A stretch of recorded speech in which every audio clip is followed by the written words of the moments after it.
Hello everybody, welcome to Oscar Bucket. Subscribe to the channel if you haven't already and drop a like on this video. I am trying to hit 100k subscribers on this channel by the end of the year, so your subscription would be much appreciated. Also drop a like on this video, it only takes 1 second. It makes a massive difference in how the video performs in the YouTube algorithm. So, I am talking about Shai Gilgeous-Alexander today, and frankly, it is about damn time because he has been absolutely killing it so far this year. After last year averaging 24, 6, and 5, and frankly, it being maybe the mildest of down years just because his efficiency took a little bit of a dip as he fell off from 3 quite substantially.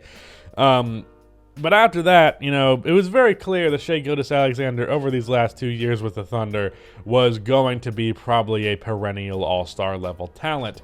However, generally speaking, when you have that kind of trajectory, you start off with, you know, okay, you show some potential, then like you're officially a young star, then you're just a star, and then you have your first all-star season, and then you have your first all-NBA season, and then you're a superstar. And sometimes those overlap, but generally speaking, that's the kind of trajectory players go on. You usually don't go from this is a young star to he's a superstar now.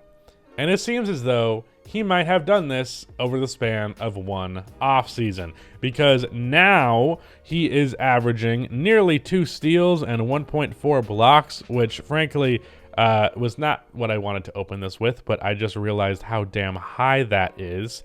He is averaging almost 3.5 stocks a game, but he's also averaging 32 points, 4.5 assists, 6 rebounds, and 55% from the field, 40% from 3, and 90% from the line. So currently a 55-40-90 season. As for how he has maintained some crazy efficiency, well, first of all, his 3-ball, which has been entirely unreliable, he's turned down his volume. So that's the part of it. The other part is the fact that he is currently the best 2-point scorer in all of basketball, because he is averaging the most points in the paint of anybody at 17, and he's doing so on impeccable efficiency. He shoots over 70% at the rim, also has a really good floater game. He also has the highest mid-range percentage in the league. Not as high a volume as some other players, but percentage-wise, if Shai takes a midi, it's going in, and he's also getting to the paint at will, and mind you, leading the league in points in the paint as a guard. Not only is he leading the league in points in the paint, but he's up there with some all-time highs in points in the paint. And I believe it was, I think I saw something that was like Giannis and Zion are the only people over the last few years to score that many points per game inside the paint. So yeah, very scary stuff how good Shai has been inside the arc. And frankly, he's the entire reason why OKC is even remotely good this season. They're playing about 500 right now, and that is entirely due to his play. His dominance has led to a lot of people coming to the conclusion that he should win Most Improved Player, which right now, you know, it's him versus Lauri Markkanen, but he definitely has a strong case for it. But more than that, like, Shai's playing at an all-NBA level for sure right now. And he's playing like a top 10 player in the league right now. And the whole speculation is whether or not he really is just this superstar guy now. Because of course you can chalk up some of this to some early season stuff. But at the same time, this seems like pretty sustainable for the guy, being that he's shown flashes of being able to do this stuff his entire career. And now he's in a situation where he's just kind of unleashed and able to do it at the highest volume now. Because they would always kind of keep him on a shortest leash, not that they wouldn't play him a lot of minutes, but rather with OKC's tanking plans, anytime that he would get a little too good, it really felt like there was some reason or another to pull him out. Not necessarily accusing them of faking injuries, but it's like the guy was just never allowed to get the momentum going for him. But to open this year, he's had that momentum, and no one's been stopping him. So for the foreseeable future, I don't see why Shai would not continue to play at this level. Another awesome thing about his play has been his clutchness. I feel like the guy has hit like 3 game-winning or game-tying shots this season so far. Don't actually quote me on that, but I know for a fact he hit a really clutch shot the other night. I know for a fact he hit one earlier in the season. The rest of it might just be vibes. That's how basketball be sometimes.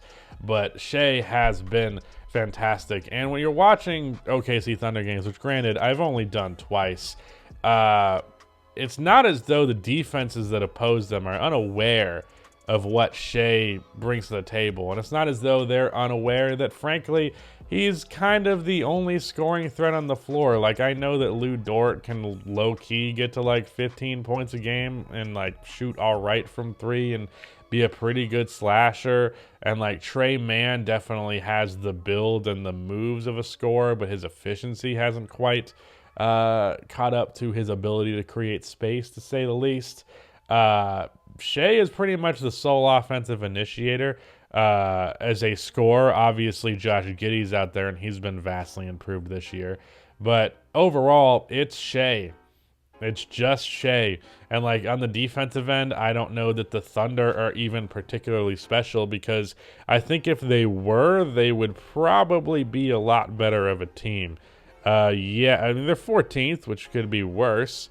But 18th in offense, and I'd say, frankly, literally would be 30th if not for Shai Gilgeous' presence. So if that defense could take a step up, and then he can have the offensive carry job that he has, or maybe you just actually get him some help. It's almost reminiscent of, you know, Derrick Rose on the Bulls, Russell Westbrook on the Thunder after Kevin Durant left, Allen Iverson on the Sixers. Obviously, not at the, well, frankly, he's probably playing right now at that level of some of those guys. But the teams around him are not quite the same, and they're not getting the same level of win. So I'm not making necessarily a one-to-one comparison, but, you know, just a sole offensive initiator who's kind of carrying that offense with a defensive-minded team surrounding him. Yeah, but OKC really, there's a conversation about whether or not they should start trying to go for it now, because with Shai being clearly this good, I don't know that he can tolerate another year playing this good with just no level of playoff competitiveness. Right now they are 7-8. They are 11th in the Western Conference, which means they are just outside of the play-in. If they wanted to trade a couple of their more non-consequential first-round picks and get a, 8th seed, that would be awesome. Shai would definitely make an All-NBA team if that happened. And, another argument that's been had is, like, is this guy the best shooting guard in the league? I would say thus far he has been this season. He's been, the only guy who would compete with him right now would, of course, be Donovan Mitchell. James Harden was playing pretty damn great to open the year, but I would definitely contend that Shai Gilgeous-Alexander has been the most impressive shooting guard in the league so far, and he has outperformed everybody. So yeah, is Shai Gilgeous-Alexander a superstar? I would say more likely than not. I know you'll make the 12 games argument. For me personally, I really do think that this kind of play is going to stick around for Shai. Anyways, no one dig up that old clip where I said that Shai had a higher ceiling than Lauri Markkanen. But anyways, no one dig up that old clip of me saying that Lauri Markkanen had a higher ceiling than Shai. Don't worry about that. That's not important. Anyways, that is it. Goodbye.